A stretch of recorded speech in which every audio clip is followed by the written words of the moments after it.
Winter. You may think summer is the busy season, but to me, winter kind of is. You gotta wait for things like chill hours for things to change colors. Some things don't do so well in winter.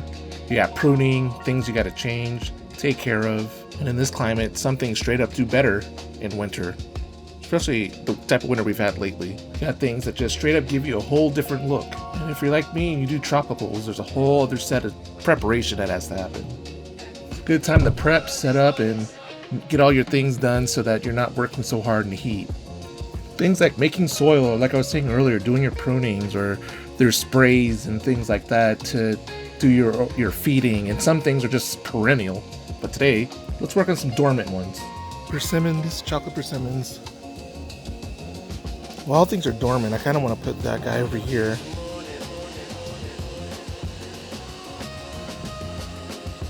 Then I want to get one of these guys in there.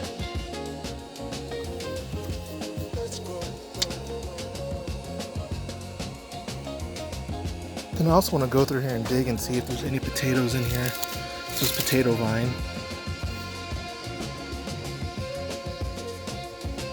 Over here as well, and this was that old persimmons that broke. I was going to try to keep the roots growing for the rootstock, but it's kind of a waste, you know? So I think I'm going to take that out, put that persimmons in here. Also did some multi-planting. And then dig for any potatoes that might be in here. So let's see how these things do in grow bags.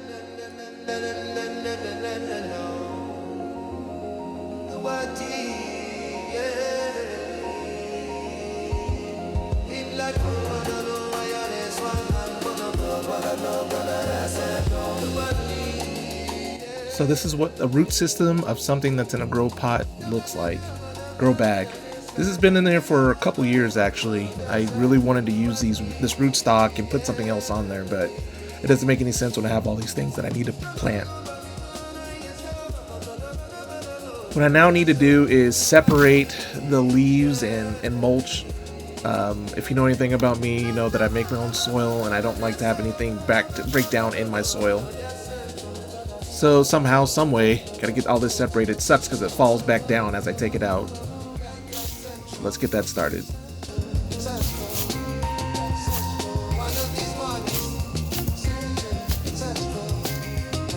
I'm also keeping an eye. I like to see what the life looks like and see if that's really working. So seeing all these worms and these pill bugs in here is really awesome. I like to make sure that this can almost be as natural as possible, and once you have a good system going, an ecosystem, things eating and all that crap, it really is amazing to me.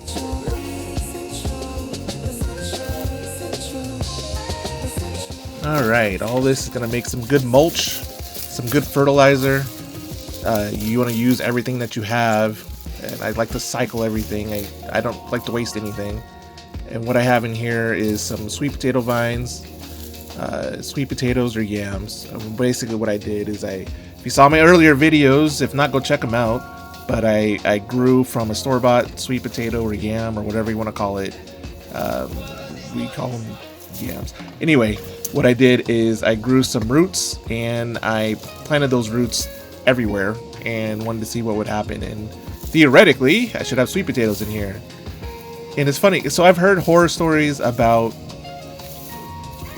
grow bags and things like that the roots grow into the bags and they're horrible. Well, I'm going to show you in real time what happened. It kind of sucks because I just planted this last year, so it woke up from dormancy. So it's literally been like a year since I've had this in here. So I should have thought about this earlier. Things change. That's why I like pots. It's not so, if this was in the ground, it'd be a headache. But this way I know where the roots are and they're contained. So, and look, there's some potato right here already. It's crazy. You can grow things in multiple. That's amazing to me. That's crazy.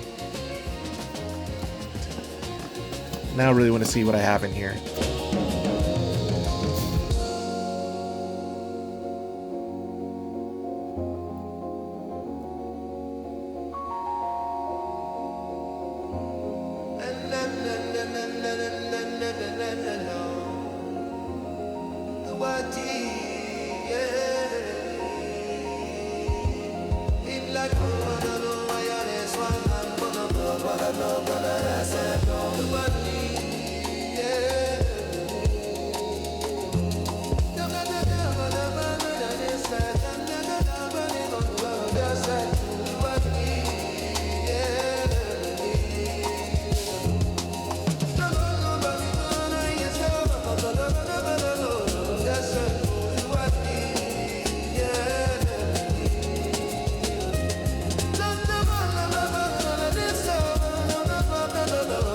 So what I'm trying to do right now, same thing as the other side. You want to get out as much of the living or mulching things out as possible. I'm also trying to expose the roots as much as possible. It's best to do this on trees when they're dormant. If they are dormant, trees like this persimmons is, and then it'll wake up. Persimmons do actually, both of the persimmons I've had, they did awesome in pots. It's just, as you saw earlier, the wind. Got a little baby boy. The wind is, it's annoying. You gotta have a way to block the wind. I can't stress that enough. The wind is the worst part. And we got kind of a sword and stone action here, but let's see if I can get this out of here.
Not gonna lie, that kind of sucked.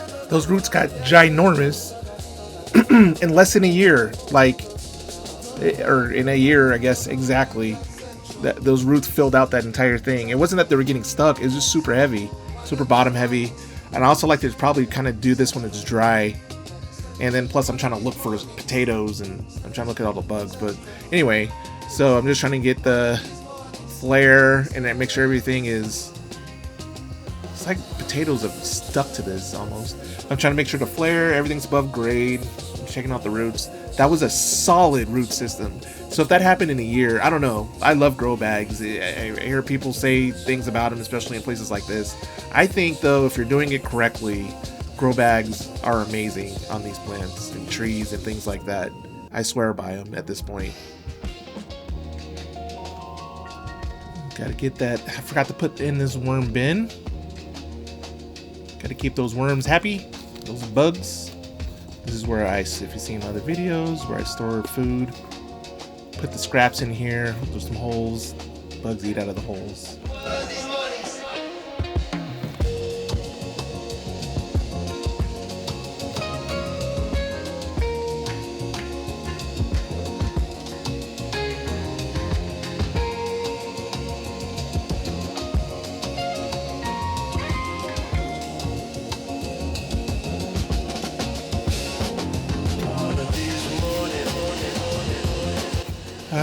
right, let's get this mulch back up.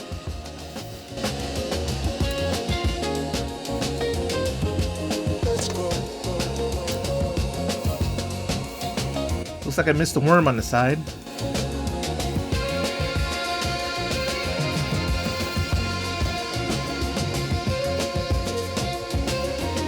There's a trick with these things. You want to make sure that you're like packing the soil on the sides so that the fabric on the fabric doesn't fold in, and you'll get little pockets and things like that. So every once in a while you definitely got to come in here and push things around a bit.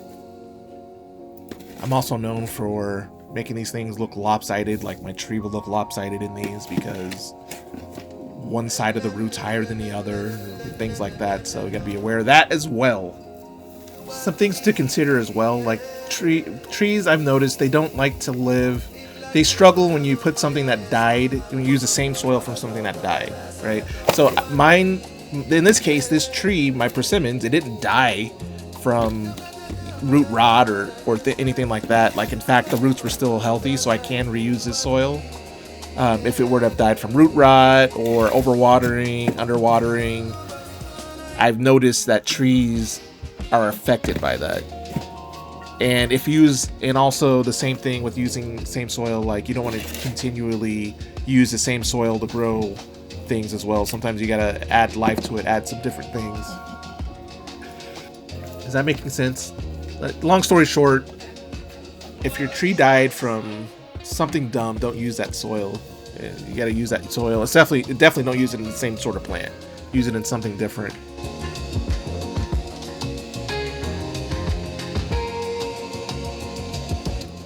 Is that lopsided? Just checking everything out, making sure we are golden, making sure I don't have pieces of trash in here or anything that the wind could have blown around. Making sure we're flat. And look at that. You can see the roots. You gotta have the top roots sticking out a bit. Crikey. Now, is she a beaut? Is she lopsided, though, is the question. This thing grew so much in a year. But now... it's so weird because both of these had soil, so I should have soil. But somehow, I don't have enough soil for that guy, so I need to make some more. But I don't have everything to make it, I don't think. Kazaa, I figured it out. Super important on these guys, especially the flare. You gotta have the flare sticking out. I always want to leave about a couple inches on top for feeding, so mulch and whatnot. So I'm just digging around this. Realistically, it's gonna be covered in mulch and food. Like, so I'll feed from the top. This soil doesn't break down, so you pretty much don't have to worry about re-putting soil in here. It's a little more expensive and a little more time consuming to do things. I'm all about doing things the right way the first time. It's cheaper in the long run if you want to think about it, because if you put like mulch and things in here, not only is it more work to me to be able to keep that alive, but at the same time, you have to replace it eventually. That stuff's going to break down. All of this is mineral based, so nothing breaks down. So it stays for the most part. And as long as I'm feeding from the top and have something to catch at the bottom, we're golden. Check out that roof flare. This is what you want to see on top. You don't really want this to be buried. Especially that big chunky boy there. Let's go check out the persimmons. And realistically, you just want all this to... I'm having this to block the sun as well. I have like my tropicals on the inside, and I have some of these sun-craving trees on the outside that'll give me a nice bushiness to protect from the heat. Alright guys, pretty much it for this one. Let me know, do you guys use grow bags? Are you thinking about using grow bags? What do you think about them? I personally, I love them. They've been a game changer for me. As you can see, I didn't have any issues. Maybe they can cause some people issues. The hardest part is if you're trying to transplant something, as you can see, because it's not solid, so you gotta kind of maneuver it, so it depends. Let me know in the comments below. Coming at you from Vegas 9B. When are you gonna get outside and garden? Let's grow.